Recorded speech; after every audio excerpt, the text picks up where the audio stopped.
Hi നമസ്കാരം, this is Uttara. Welcome to today's video. നമുക്കൊരു new year ആവുമ്പോഴോ ഒരു ന്യൂ ബിഗിനിങ് ആവുമ്പോഴോ എല്ലാം പുതിയ പുതിയ കാര്യങ്ങൾ ചെയ്യണം എന്നും മാറ്റങ്ങൾ വരുത്തണം എന്നും ഒക്കെ നമ്മൾ വിചാരിക്കുമല്ലോ. അങ്ങനെ ഈ ന്യൂ ഇയറിൽ എനിക്ക് കിട്ടിയ ഒരു പുതിയ പെയർ ഓഫ് ചെലങ്കയാണ്. യു നോ ഹൗ ഇമ്പോർട്ടൻറ്റ് ചെലങ്ക is for a dancer, right? എല്ലാ ഡാൻസേഴ്സിനും എപ്പോഴും നമ്മളുടെ ഏറ്റവും ഇമ്പോർട്ടൻ്റ് ആയിട്ടുള്ള, ഏറ്റവും പേഴ്സണൽ ആൻഡ് ഏറ്റവും വാല്യുബിൾ ആയിട്ടുള്ള ഒരു ഓർണമെൻ്റ് ആണ് നമ്മുടെ ആങ്കിൾ ബെൽസ് എന്ന് പറയുന്നത്. അപ്പോൾ ചിലങ്ക നമുക്ക് ഒരുപാട് ഭാഗ്യം കൊണ്ടുവരും. നമ്മളുടെ പുതിയ പെർഫോമൻസസിനൊക്കെ ഒരു തുടക്കമാണ് ഈ ഒരു പുതിയ ചിലങ്ക എന്ന് പറയുന്നത്. This is even more special because എൻ്റെ ഒരു വളരെ പ്രിയപ്പെട്ട എൻ്റെ സ്റ്റുഡൻ്റായ ദേവുശ്രീ സ്വന്തമായിട്ടൊരു ബ്രാൻഡ് തുടങ്ങി, സിലങ്കൈ ബൈ ദേവു എന്ന് പറഞ്ഞിട്ട്. You can check it out on Instagram. അപ്പോൾ ദേവു എനിക്ക് ഗിഫ്റ്റ് ചെയ്തതാണ്. And this is handmade by her. That's the speciality. ഇത് സ്വന്തമായിട്ട് ഇരുന്ന് കൈകൊണ്ട് സ്റ്റിച്ച് ചെയ്ത് ഉണ്ടാക്കുന്ന ചിലങ്കയാണ്. And it's very lightweight. വളരെ നമുക്ക് യൂസ് ചെയ്യാനാണെങ്കിലും ഒട്ടും വെയിറ്റ് ഉണ്ടാവില്ല. യൂഷ്വലി നമ്മൾ എന്താ ചെയ്യാന്ന് വെച്ചാൽ പ്രാക്ടീസിന് ഹെവി ആയിട്ടുള്ള സാധനങ്ങൾ കാലിലിട്ട് പ്രോഗ്രാമിന് നമ്മൾ ലൈറ്റ് വെയിറ്റ് ആയിട്ടുള്ള ചിലങ്ക യൂസ് ചെയ്യുമ്പോൾ നമുക്ക് കുറച്ചും കൂടെ ഈസിയർ ആവും ചെയ്യാനായിട്ട്. പലപ്പോഴും എന്താ ഉണ്ടാവുകയെന്ന് വെച്ചാൽ നമ്മൾ ബെയർ ഫുട്ടായിട്ട് പ്രാക്ടീസ് ചെയ്തിട്ട് സ്റ്റേജിൽ കയറുന്ന സമയത്ത് നമ്മൾ ആ ഒരു 5 വരി 6 വരി വലിയ ചിലങ്ക കെട്ടുമ്പോൾ തന്നെ നമ്മുടെ കാല് കുറച്ചും കൂടെ ഹെവി ആയിട്ട് തോന്നും. അപ്പോൾ നമുക്ക് സ്റ്റേജിൽ കുറച്ചും കൂടെ ക്ഷീണം വരാനൊക്കെയുള്ള ചാൻസസ് ഉണ്ട്. അതുകൊണ്ട് എൻ്റെ ഒരു പേഴ്സണൽ ഇതെന്ന് ഞാൻ പറയുകയാണ്, ഞാൻ എപ്പോഴും കാലിൽ പ്രോഗ്രാമിന് മുമ്പേ ഒക്കെ ചിലപ്പോൾ വെയ്റ്റ്സ് ഇട്ടിട്ട് വരെ പ്രാക്ടീസ് ചെയ്യാറുണ്ട്. അപ്പോൾ ആ വെയിറ്റ് ഇട്ടിട്ട് നമ്മൾ കാല് പൊക്കുമ്പോൾ നമുക്ക് ഓൾറെഡി ഒരു എനർജി കിട്ടും. പിന്നെ നമ്മൾ സ്റ്റേജിൽ ചിലങ്ക കെട്ടുമ്പോൾ നമുക്കത് അത്രയും ഹെവി ആയിട്ട് തോന്നില്ല. ഇതിന് അതിൻ്റെ ബുദ്ധിമുട്ടുകളൊന്നുമില്ല, ബിക്കോസ് ഇത് വളരെ ലൈറ്റ് വെയിറ്റ് ആണ്, നല്ല ശബ്ദമാണ്. പിന്നെ ഇതിൽ വെൽക്രോ ടൈപ്പും വരുന്നുണ്ട്, ഈ ബക്കിൾ ടൈപ്പും വരുന്നുണ്ട്. ഇതിപ്പോൾ രണ്ടും ഉള്ളതാണ്, വെൽക്രോ ഉണ്ട്, ബക്കിളും ഉണ്ട്. അതുകൊണ്ട് ഒട്ടും തന്നെ നമുക്ക് ലൂസായിട്ട് അഴിഞ്ഞു വരും, അങ്ങനത്തെ ബുദ്ധിമുട്ടുകളൊന്നും ഉണ്ടാവില്ല. So this is really special. നിങ്ങൾക്ക് ഇഷ്ടമുള്ള കളറിൽ വരെ ചൂസ് ചെയ്യാവുന്നതാണ്.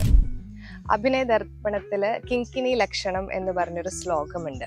That is the qualities of the bell. സുസ്വരശ്ച സുരൂപാശ്ച സൂക്ഷ്മ നക്ഷത്ര ദേവത കിങ്കിന്യാഹ കാംസ്യരചിത ഏകൈകാംഗുലീകാന്തരം ബദിന്യാ നീലസൂത്രേണ ഗ്രന്ഥിഭിശ്ച ദൃഢം പുനഃ ശതദ്വയം ശതം വാപി പാദയോർ നാട്യകാരിണി.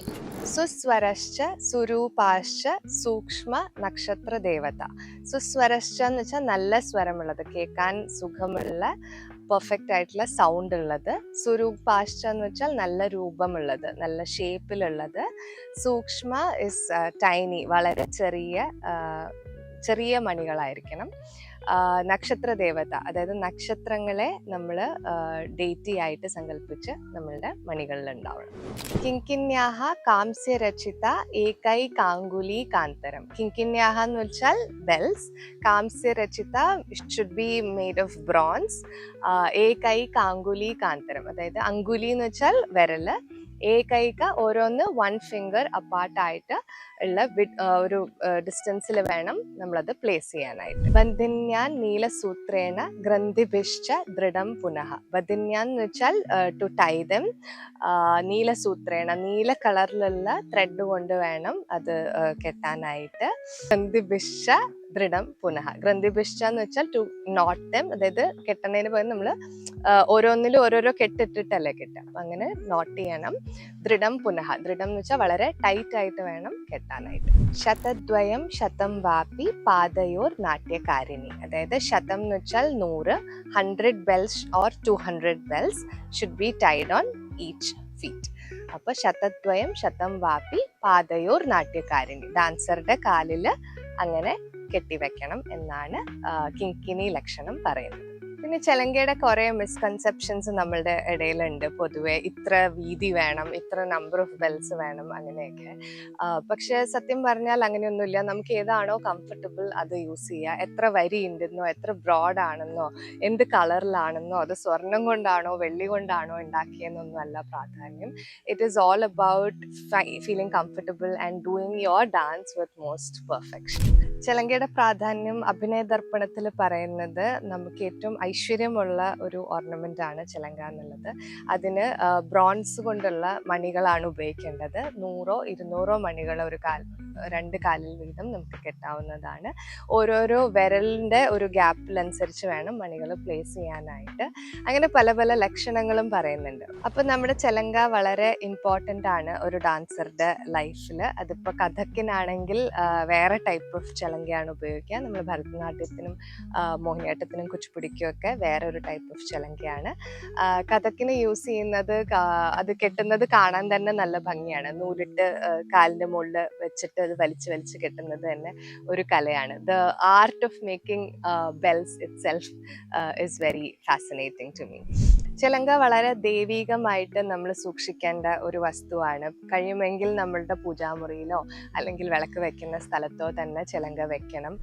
എപ്പോഴും നമ്മൾ അമ്പലത്തിലത്തെ പ്രോഗ്രാംസ് ഒക്കെ കഴിയുമ്പോൾ കാണാറുണ്ട്, സ്റ്റേജിൽ നിന്ന് ഇറങ്ങി ചെരുപ്പൊക്കെ ഇട്ടിട്ട് ചെലങ്ക ഇട്ടിട്ട് അങ്ങോട്ടും ഇങ്ങോട്ടും അങ്ങനെ ചെയ്യാൻ പാടില്ല. നമ്മൾ സ്റ്റേജിൽ കയറുന്നതിന് തൊട്ട് മുമ്പ് മാത്രമേ ചെലങ്ക കെട്ടാൻ പാടുള്ളൂ.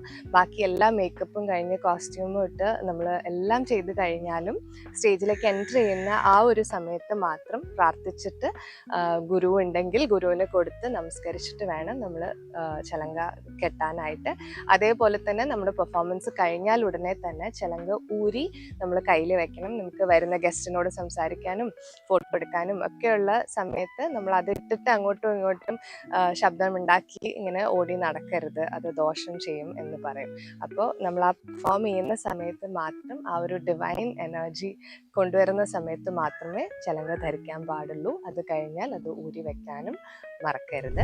അതുപോലെ തന്നെ ഡാൻസിനോടുള്ള ഇൻട്രസ്റ്റ് കാരണം പലരും ഡാൻസ് ക്ലാസ്സിൽ ജോയിൻ ചെയ്യുമ്പോൾ തന്നെ ചോദിക്കാറുണ്ട്, ചെലങ്ക കൊണ്ടുവരട്ടെ, ചെലങ്ക ഇട്ട് കളിക്കട്ടെ എന്ന്. ചെലങ്ക കെട്ടാനുള്ളൊരു സമയമാവുമ്പോൾ നിങ്ങളുടെ ഗുരുവോ ടീച്ചറോ ആചാര്യനോ ആരാണെങ്കിലും നിങ്ങളോട് പറയും. ആ സമയത്ത് നമ്മൾ പൂജിച്ചിട്ട്, യൂഷ്വലി ടീച്ചേഴ്സാണ് നമുക്ക് ചെലങ്ക തരിക, അവർ പൂജിച്ച് തന്നതിന് ശേഷം അത് കെട്ടിയിട്ടാണ് നമ്മൾ ആദ്യത്തെ ചെലങ്ക പൂജ അല്ലെങ്കിൽ നമ്മുടെ ആദ്യത്തെ സ്റ്റേജ് പെർഫോമൻസ് ചെയ്യുന്നത്. ചിലപ്പോൾ അത് വിജയദശമി ദിവസം നമ്മൾ വെറുതെ കെട്ടിയിട്ട് ഡാൻസ് ക്ലാസ്സിൽ തന്നെ ഒരു പൂജ പോലെ കളിക്കുകയായിരിക്കും ഉണ്ടാവുക. ചിലപ്പോൾ അമ്പലത്തിലായിരിക്കും, ചിലപ്പോൾ അതൊരു വലിയൊരു പെർഫോമൻസ് ആയിട്ടൊരു സ്റ്റേജിലായിരിക്കും നടക്കുക. അപ്പോൾ എന്ത് തന്നെയാണോ ആ ഒരു മൊമെന്റിന് വേണ്ടി ആദ്യമായിട്ട് പഠിക്കുന്നവർ എപ്പോഴും കാത്തിരിക്കുക.